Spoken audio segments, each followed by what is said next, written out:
6 minus 6 gives us 0 times 5 divide 4.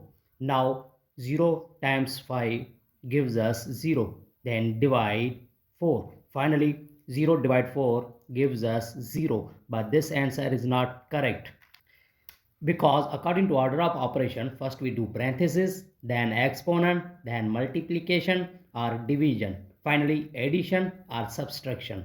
Remember that in multiplication and division have a equal priority and we work from left to right. Same applies addition and subtraction. So in this expression, one is subtraction, multiplication and division. We follow PEMDAS. So first we do multiplication, then division, finally subtraction.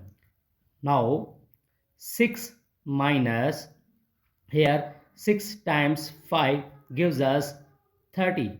Divide 4. Now we do division. So 6 minus 30 divide 4. 30 upon 4. Now here we further simplify. So we do 2 table, use 2 table. So here we give 1 and 5. It means 15 upon 2.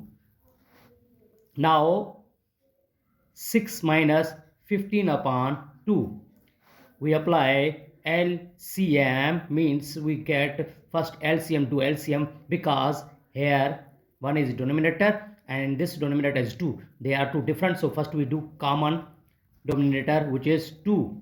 LCM is 2. So 2 here, when divided 1, it means gives 2, and 2 times, it means when we multiply 6, it gives 12.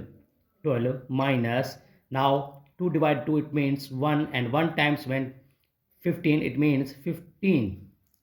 Now 12 minus 15, it means minus 3 upon 2. This is the right answer.